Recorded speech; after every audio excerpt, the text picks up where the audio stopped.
Okay? So ngayon, tanong po natin, marami po nagtatanong, Dr. Mata, dun sa sinasabi ng Malacanang na ang sakit daw ng presidente natin is diverticulitis. Para po sa mamamayang nanonood sa atin ngayon, can you please explain what that is? Okay, pag sinabi pong diverticulitis, pag may tis po sa ending, ibig sabihin infection po yan. Katulad ng tonsillitis. So diverticulitis is an infection. Marites. Pag wala pang infection, ang tawag po doon ay diverticulosis. So ano muna yung diverticulosis? Pag nagkakaedad tayo, kulang sa fiber yung ating kinakain, parating tinitipi, masyadong pressured yung ating bituka dahil hindi nagsaslide, hindi dumadaloy lang yung dumi ng maluwag, nagkakaroon ng pressure doon sa ating large intestine. Dahil sa pressure na yon, may lalabas dyan na parang mga bulsa-bulsa. Yung tinatawag nating outpouching ba? Para bang may lumalabas na bulsa-bulsa dahil sa pressure sa loob ng bituka. Ngayon, pwede po yung magka-infection yung mga bulsa-bulsa na yon. Pag na-infection yon, magkanana, ang tawag po doon ay diverticulitis. So, yun po ang dineclare na sinabi ng mga doktor na meron po si President ng ganon. Ngayon, pwede po kasi yun na pumutok yung nana na yun at pag lumabas yung dumi sa labas ng bituka, that's a poison. And very delikado po talaga yan. And sometimes the doctors might decide na tanggalin yung bituka at yung bituka ay dito muna ipapadaan sa labas ng tiyan para doon yung dumi. Dahil nga delikado yung portion na yon. So, now, with the announcement ni Senator Amy na gumagamit daw si President ng cocaine, which is sabi po yun ng kanyang kapatid, it's a very dangerous scenario pag combine po. Pag ikaw po ay may diverticulitis at gumagamit ng cocaine, kasi ang cocaine po, pwedeng tumaas ang blood pressure mo, or kahit hindi tumaas yung blood pressure mo, pwede pong lumiit yung blood supply sa bituka. Ang tawag po doon ay ischemic colitis. Para bang nilagyan mo ng rubber band yung mga blood supply na ma-injure yung bituka.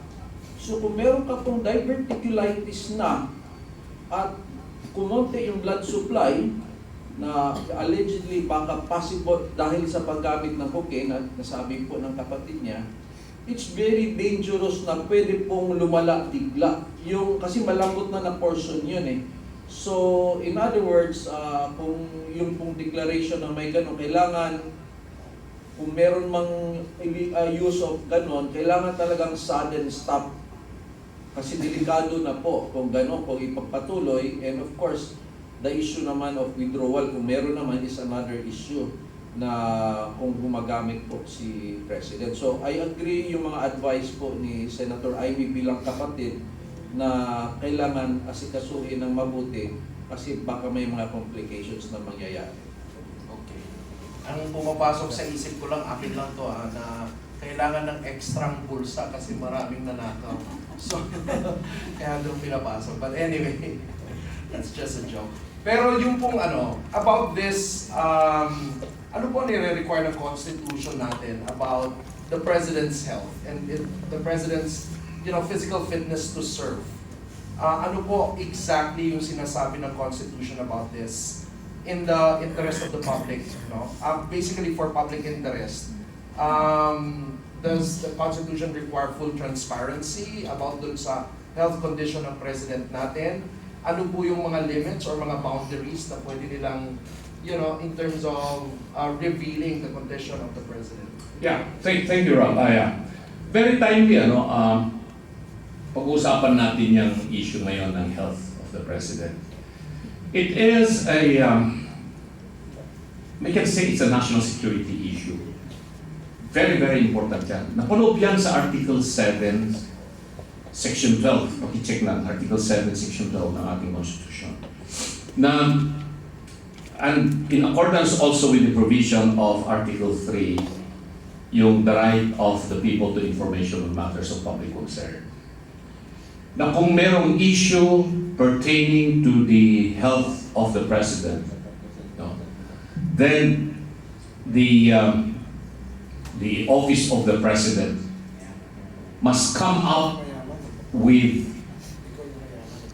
regular information to be given to the public kung ano talaga ang tunay na kalagayan ng presidente.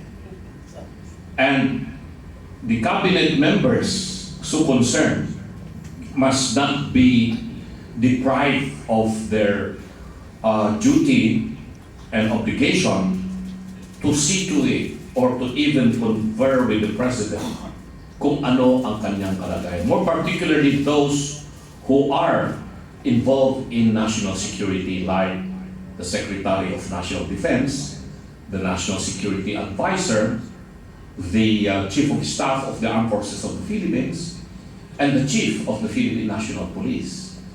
These are, or maybe you can include even the Executive Secretary, these are probably the high-ranking officials of the government that must not be denied audience of the President in making sure that he is well and he can still continue functioning as the Chief Executive and Commander-in-Chief of the Armed Forces of the Philippines.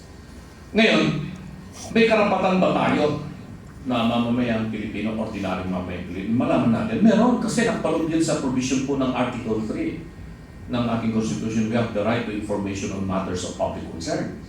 And you correlate that with the provision of Article 7, Section 12 under the Executive Department of the 1987 Constitution, nakalagay din doon that we must be given the true information on the health of the President. Meron na bang naging desisyon ng Supreme Court tungkol dito? Sa kaso ito, meron. Tignan ninyo, i-search nyo sa Google, Billion versus Duterte. Duterte na naman.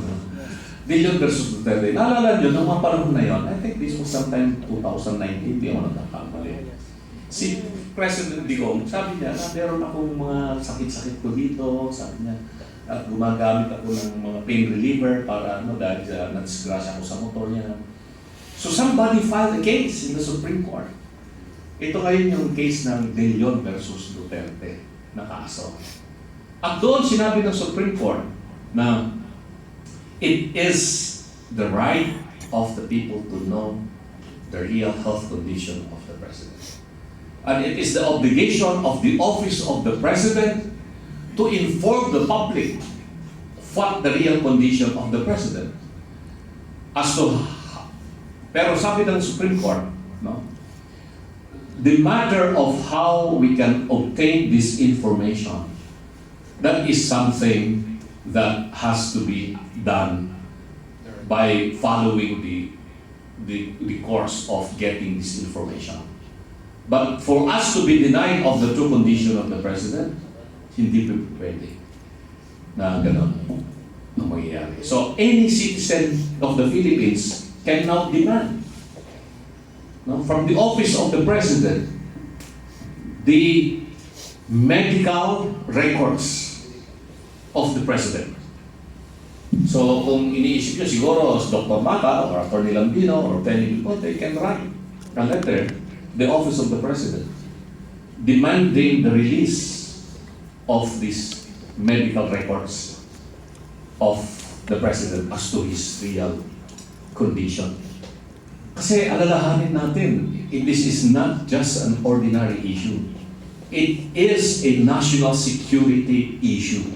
It is now a concern of all the Filipinos. Bakit national security issue? Kasi ang Commander-in-Chief of all the armed forces.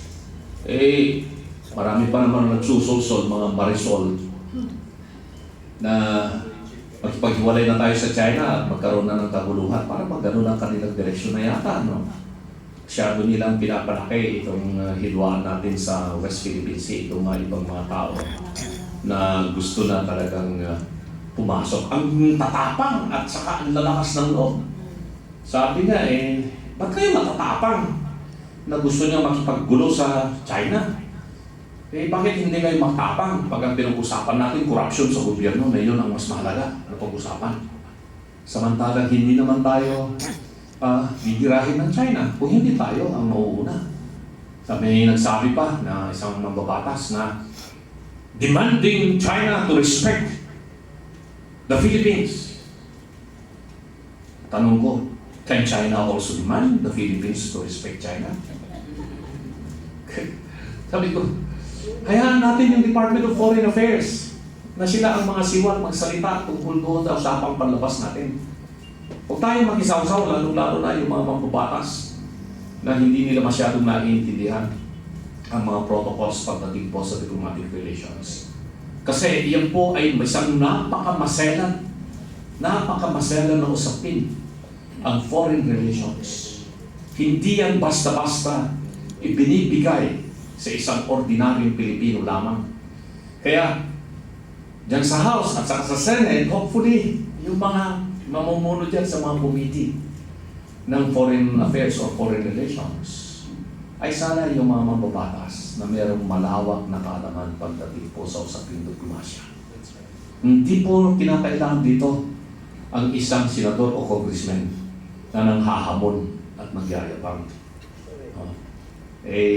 Iyan po yung ating sinasabi. Kaya pagdating po dyan sa usaping kalusugan ng Pangulo, karapatan nating mamamayang Pilipino na malaman natin ano ba talaga ang totoong kalagayan ng Pangulo. Hindi ako masyadong naalarma doon sa binanggit noon ni Senator Amy Marcos sa kanyang palumpati dyan sa Luneta na sinasabi na gumagamit ng cocaine o kung anumang droga ang Pangulo at ng ibang member po ng kanyang pamilya. Hindi ko masyadong kinukonekta yan sa issue ng health of the President or national security. Pero dito,